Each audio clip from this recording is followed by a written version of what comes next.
नमस्कार। आज है 14 फरवरी 2021 और हिमाचल प्रदेश की आज की सबसे बड़ी खबरें हम आपके लिए लेकर आए हैं। हिमाचल के लव जिहाद कानून को इस संस्था ने दी सुप्रीम कोर्ट में चुनौती। हिमाचल और मध्य प्रदेश सरकार द्वारा पारित लव जिहाद और अवैध धर्मांतरण कानून को सुप्रीम कोर्ट में चुनौती दी गई है। NGO citizen for justice and peace ने संशोधन याचिका एडवोकेट तनिमा किशोर के माध्यम से अदालत में दायर की गई, जिस पर 17 फरवरी को देश की शीर्ष अदालत में सुनवाई होनी है। याचिका में Himachal Pradesh freedom of religion act 2019 और मध्य प्रदेश के फ्रीडम ऑफ रिलीजन ऑर्डिनेंस 2020 को चैलेंज किया गया। सीजेपी एनजीओ इससे पहले उत्तराखंड और उत्तर प्रदेश के कानूनों को भी सुप्रीम कोर्ट में चुनौती दे चुका है। हिमाचल में कोरोना से 43 वर्षीय व्यक्ति की मौत, 48 नए संक्रमित मरीज। हिमाचल में कोरोना से मौत का आंकड़ा बढ़ता ही जा रहा है। कोरोना से शनिवार को ऊना जिले में 43 वर्षीय व्यक्ति की मौत हो गई है। अब तक कोरोना से 979 लोगों की मौत हो चुकी है। प्रदेश में कोरोना के 48 नए मामले सामने आए हैं। संक्रमितों में से कांगड़ा के 13, ऊना के 10, मंडी व शिमला के 6 और बिलासपुर के 5, सोलन के 4, सिरमौर के 3 व कुल्लू का 1 व्यक्ति शामिल है। प्रदेश में अब तक कोरोना संक्रमितों का कुल आंकड़ा 58,201 पहुंच गया है। वर्तमान में 524 कोरोना संक्रमितों का उपचार चल रहा है।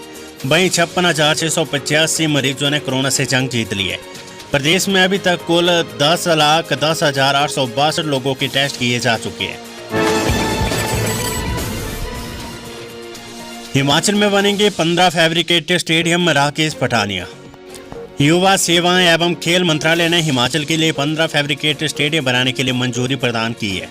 इन खेल परिसरों में बास्केटबॉल, वॉलीबॉल, बैडमिंटन, जूडो व बॉक्सिंग आदि खेलों की सुविधा प्रदान की जाएगी।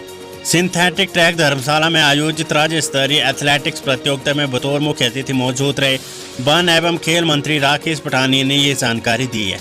उन्होंने बताया कि प्रदेश के प्रत्येक विधानसभा क्षेत्र में चरणबद्ध तरीके से 2 आउटडोर स्टेडियम बनाए जाएंगे। मनरेगा के तहत भी खेल मैदान निर्मित करने के लिए पहल की गई है। इसके तहत ऊना जिले के बगाना में मनरेगा के सहयोग से पहला स्टेडियम तैयार किया गया है। हिमाचल के 11 जिलों में बच्चों को पिलाई जाएगी 2 बूंद जिंदगी की। पोलियो प्रतिरक्षण अभियान के तहत आज रविवार 14 फरवरी 2021 को हिमाचल प्रदेश के 11 जिलों में बच्चों को 2 बूंद जिंदगी की पिलाई जाएगी। स्वास्थ्य विभाग ने 4,82,898 बच्चों को दवा पिलाने का लक्ष्य रखा है। ये दवा 0 से 5 साल के बच्चों को पिलाई जानी है। कोरोना के चलते बीते साल बच्चों को पोलियो की दवा नहीं पिलाई गई थी। ऐसे में इस बार पिछले साल के लक्ष्य को भी इसमें जोड़ा गया है। पोलियो की दवा पिलाने के लिए राज्य भर में पहले दिन 5,509 बूथ तैयार किए गए हैं। 14 फरवरी को जो बच्चे छूट जाएंगे उन्हें 15 और 16 फरवरी को घर घर जाकर दवा पिलाई जाएगी। 100% लक्ष्य हासिल करने का स्वास्थ्य विभाग का दावा है। हिमाचल, रोहतांग समेत ऊंची चोटियों पर हल्का हिमपात। प्रदेश में इतने दिनों तक साफ रहेगा मौसम। हिमाचल प्रदेश के जिला कुल्लू और लाहौल स्पीति में शनिवार को मौसम ने करवट ली। देर शाम को 13,450 फीट ऊंचे रोहतांग दर्रा सहित मनाली की ऊंची चोटियों पर हल्का हिमपात हुआ। घाटी के निचले क्षेत्रों में सर्द हवाओं का दौर चलता रहा। इससे जिला कुल्लू के साथ जनजातीय जिला के तापमान में गिरावट दर्ज की गई। रोहतांग के अलावा Makarbe, Sikarbe, seven, sister peak, Manali peak, Ladakh peak, Patalsu peak, Dev Tibba, Hanuman Tibba, Mangankot और सेतीधार, हमटा पास, इंद्रखनी पास, सेगड़ी, सेकरी पीक, सलीन धार, सिरगन तुंग पर ताज़ा हिमपात हुआ। उधर अधिकतम तापमान में सामान्य से 4 डिग्री की बढ़ोतरी दर्ज हुई है। 19 फरवरी को पूरे प्रदेश में मौसम साफ रहने का पूर्वानुमान है। राजधानी शिमला में शनिवार को हल्के बादल छाए रहने के साथ धूप खिली रही। हिमाचल में सभी जिला कोर्ट 15 और हाईकोर्ट 22 फरवरी से खुलेंगे। हिमाचल प्रदेश में सोमवार से सभी जिला कचहरियां खुल जाएगी। कोरोना संक्रमण से बचाव के लिए जारी एसओपी के तहत जिला की सभी कचहरियों में काम होगा। थर्मल स्क्रीनिंग के बाद ही प्रवेश मिलेगा। फेस मास्क पहनना सभी के लिए अनिवार्य। हैंड सैनिटाइज करने और हाथ धोने के लिए साबुन की भी उचित व्यवस्था की जाएगी। हिमाचल हाईकोर्ट शीतकालीन अवकाश के बाद 22 फरवरी से खुलेगा। कर्ज का घी पीकर व्यवस्था को खींच रही हिमाचल सरकार। विक्रमादित्य सिंह अपने संक्षिप्त दौरे में ऊना ठहराव के दौरान विधायक विक्रमादित्य सिंह ने कहा है कि प्रदेश में इस समय रास्ता का माहौल है। प्रदेश में कहीं दिखाई नहीं दे रहा कि सरकार नाम की कोई चीज है। प्रदेश सरकार कर्ज का घी पीकर जैसे तैसे व्यवस्था को खींच रही है, जबकि विकास कार्य पूरी तरह से ठप पड़े हैं। बेरोजगार युवाओं की प्रदेश सरकार को कोई चिंता नहीं और हालात ये हो गए कि प्रदेश की जनता का इस सरकार से मोह भंग हो गया है। उन्होंने कहा कि प्रदेश की जनता एक बार फिर से कांग्रेस की तरफ आशा भरी निगाहों से देख रही है। इस वक्त कांग्रेसी कार्यकर्ताओं को एकजुट हो जाने की जरूरत है। अगर कांग्रेसी कार्यकर्ता एकजुट हो गए तो कांग्रेस को प्रदेश की सत्ता पर काबिज होने से कोई नहीं रोक सकता। मतगणना केंद्र के पास कूड़े में मिले मोहर लगे 25 मतपत्र, जांच हुई शुरू। हिमाचल प्रदेश में पंचायत चुनाव के अंतिम चरण में 21 जनवरी को जिला परिषद के लिए हुए मतदान के 23 दिन के बाद सोलन के धर्मपुर में मतगणना केंद्र के पास कूड़े में मोहर लगे 25 मतपत्र मिले हैं। इन मतपत्रों में जिला परिषद के दाड़बा वार्ड से निर्दलीय उम्मीदवार राजकुमार शर्मा के पक्ष में मतदान हुआ। इसके अलावा 2 सील बंद पैकेट भी बरामद हुए। मतपत्र मिलने के बाद हड़कंप मच गया। उपायुक्त सोलन ने जांच के आदेश दे दिए। राज्य चुनाव आयोग को भी सूचित कर दिया गया। तहसीलदार कसोली ने मौके पर जाकर जांच की। इसके अलावा पुलिस में FIR दर्ज कराने को भी कहा गया है। हिमाचल के 44,000 लोगों को दिया गया प्रशिक्षण और बेरोजगारी भत्ता। हिमाचल में चालू वित्तीय वर्ष में कौशल विकास योजना के तहत 44,000 लोगों को प्रशिक्षण के साथ बेरोजगारी भत्ता दिया गया। प्रदेश सरकार ने इस अवधि में 20 करोड़ 49 लाख रुपए विकास कार्य पर खर्चे। कांगड़ा जिले में सबसे अधिक 10,000 से ज्यादा लोगों को कौशल विकास हुआ है, जबकि जनजातीय जिले लाहौल स्पीति में सबसे कम 23 लोगों ने प्रशिक्षण और भत्ता लिया। ये भत्ता अधिकतम 2 साल की अवधि के लिए दिया जाता है। इस बीच अगर किसी को नौकरी लगती तो भत्ता तत्काल बंद कर दिया जाता है।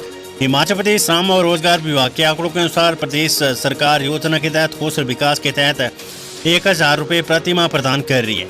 यदि व्यक्ति 50% से अधिक दिव्यांग है तो उसे सरकार प्रति माह 1,500 रुपये भत्ते के रूप में दे रही है।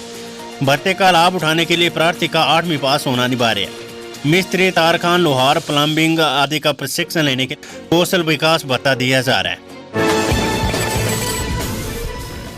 शिक्षा बोर्ड ने बदला प्रश्न पत्रों का पैटर्न, 3 श्रेणियों में पूछे जाएंगे प्रश्न। कोविड काल में प्रभावित हुई छात्रों की पढ़ाई को मद्देनजर रखते हुए स्कूल शिक्षा बोर्ड इस बार प्रश्न पत्र में छात्रों को सुविधा मुहैया करवाएगा। इस बार जहां 70% सिलेबस से प्रश्न पत्र सेट किए गए, वहीं प्रश्न पत्र में विकल्प के रूप में भी कई प्रश्न रहेंगे। इसके अलावा बोर्ड परीक्षाओं में 40-40 और 20% अंकों की रेशो के हिसाब से प्रश्न बोर्ड परीक्षाओं में छात्रों से पूछे जाएंगे। इस दौरान पहले 40% अंकों को प्राप्त करना जहां हर छात्र के लिए आसान होगा, वहीं अंतिम 20% अंकों को हासिल करने के लिए छात्रों को खासी जद्दोजहद करनी पड़ सकती है। बोर्ड इस बार प्रश्न पत्रों का पैटर्न बदलेगा। बोर्ड प्रबंधन की माने तो इस मर्तबा 40% अंकों के लिए ऐसे प्रश्न पूछे जाएंगे जिन्हें छात्र आसानी से हल कर सकेंगे। इसके बाद अन्य 40% अंकों के लिए ऐसे प्रश्न पूछे जाएंगे जो थोड़े उच्च स्तर के होंगे, जबकि 20% अंकों के लिए कठिन प्रश्न पूछे जाएंगे। हिमाचल के 10 जिलों में 14 फरवरी यानी आज मंत्री सुनेगी समस्याएं। हिमाचल प्रदेश में 22वां जनमंच कार्यक्रम रविवार यानी आज 14 फरवरी को आयोजित किया जा रहा है। इससे पहले सरकार ने जनमंच 30 फरवरी को रखा था, जिसे स्थगित कर नई तिथि तय की थी। जनमंच में कोविड-19 को लेकर जारी दिशा निर्देशों का सख्ती से पालन करना होगा।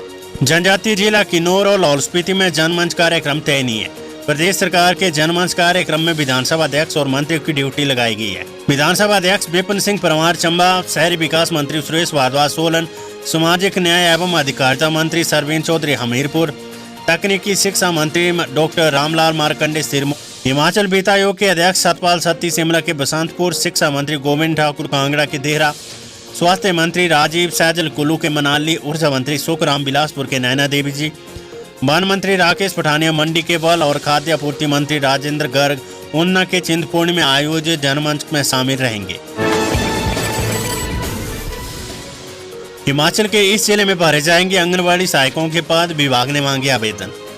हिमाचल प्रदेश की ग्राम पंचायत बनोगी के आंगनबाड़ी केंद्र बनोगी, ग्राम पंचायत चोपरासा के आंगनबाड़ी केंद्र अगला ग्रामंग 2, ग्राम पंचायत बलियानी के आंगनबाड़ी केंद्र मडगन में सहायकों के पद भरे जाएंगे। बाल विकास परियोजना अधिकारी कुल्लू शिव वर्मा ने कहा कि इसके लिए 5 मार्च सुबह 11 बजे एसडीएम कार्यालय में साक्षात्कार होंगे। उन्होंने कहा कि इसके लिए प्रार्थी संबंधित आंगनबाड़ी केंद्र के सर्वे क्षेत्र में होना अनिवार्य है। आंगनबाड़ी सहायिका पद के लिए न्यूनतम शैक्षणिक योग्यता 8वीं पास रखी गई है, लेकिन 8वीं पास उम्मीदवार उपलब्ध न होने पर 5वीं पास प्रार्थी भी पात्र होगी। आवेदक की आय सीमा 35,000 रुपये प्रति वर्ष से अधिक नहीं होनी चाहिए। साथ ही आयु 5 वर्ष तक 21 से 45 वर्ष के बीच होनी चाहिए। आवेदक के घर से कोई भी सदस्य सरकारी व अर्ध सरकारी नौकरी में ना हो।